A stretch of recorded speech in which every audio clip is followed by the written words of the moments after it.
Halo dan salam sejahtera, jumpa kembali dengan saya Nelly Adria. Topik di video berikut adalah mekanisme terjadinya luka dasar. Di video sebelumnya kita sudah membahas mengenai jenis luka dasar.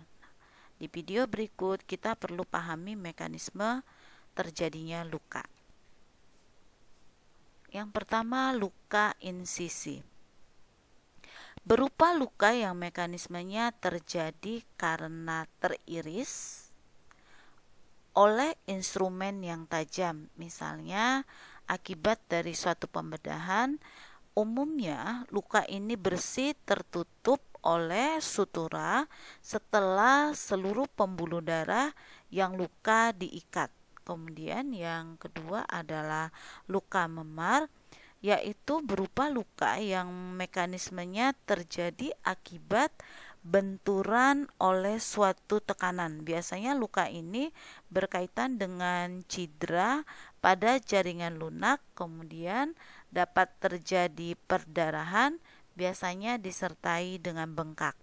Kemudian yang ketiga adalah luka lecet, berupa luka yang mekanisme terjadinya disebabkan karena kulit bergesekan dengan benda lain, biasanya dengan benda yang tidak tajam. Selanjutnya adalah luka tusuk, luka yang mekanismenya terjadi karena peluru atau pisau yang masuk ke dalam kulit dengan diameter yang kecil.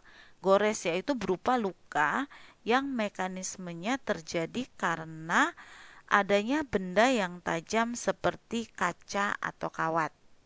Nah, kemudian selanjutnya adalah luka tembus.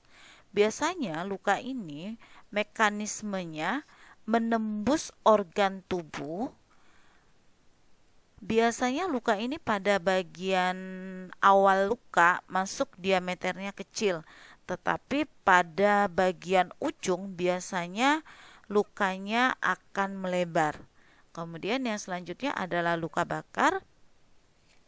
Luka yang mekanismenya terjadi karena terbakar oleh api atau cairan panas maupun oleh sengatan listrik. Nah, biasanya luka ini disebut dengan nus contusio yang memiliki bentuk luka yang tidak beraturan dengan permukaan luka yang lebar, biasanya warna kulitnya itu menghitam, ya.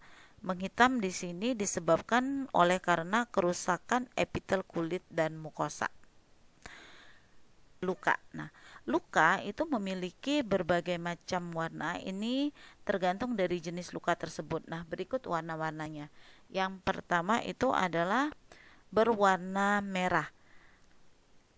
Merah di sini terjadi pada sebuah luka, biasanya dialami oleh klien atau pasien itu dibagi menjadi dua. Yang pertama, luka berwarna merah tua. Warna merah tua ini biasanya terang, kemudian tampak lembab, yang merupakan luka bersih bergranulasi, kemudian vaskularisasinya baik dan mudah berdarah. Dua itu warna dasar merah muda ataupun pucat. Nah, merah dasar di sini merupakan lapisan. Warna merah muda di sini merupakan lapisan epitelisasi sebagai fase akhir dari proses penyembuhan. Nah, biasanya kalau udah masuk di proses penyembuhan, biasanya dia menjadi warna merah dasarnya itu berubah menjadi warna muda.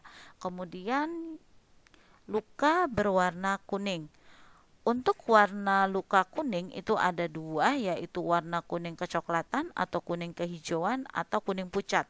Kemudian luka berwarna kuning ini terjadi pada kondisi luka yang terinfeksi atau luka yang sudah terkontaminasi. Nah, kemudian yang ketiga adalah luka berwarna hitam. Mengapa luka ini mengalami warna hitam? Luka dengan warna hitam kecoklatan atau hitam kehijauan sebagai bentuk bahwa pada luka tersebut jaringannya terjadi nekrosis dan merupakan avaskularisasi. Sekarang kita masuk, selanjutnya adalah tujuan dari perawatan luka. Tujuan dari perawatan luka adalah yang pertama mencegah perdarahan, ya. Kemudian yang kedua adalah menghambat atau membunuh mikroorganisme. Ini apabila luka tersebut dalam keadaan bersih. Kemudian yang ketiga, melindungi luka dari trauma mekanik. Ya, kalau dia tidak kita rawat, misalnya nanti bisa terjadi adanya trauma. Kemudian mengimobilisasi luka, kemudian mengabsorpsi drainase, kemudian mencegah kontaminasi dari mana? Dari kotoran-kotoran tubuh. Ini bisa berupa feses atau urin. Kemudian membantu homeostatis, memberikan lingkungan fisiologi yang sesuai untuk penyembuhan luka. Dan yang terakhir, meningkatkan kenyamanan fisik dan psikologis pada pasien. Baik, cukup sekian video berikut. Like jika video ini membantu, komen jika ada pertanyaan. Terima kasih, sampai bertemu di video selanjutnya.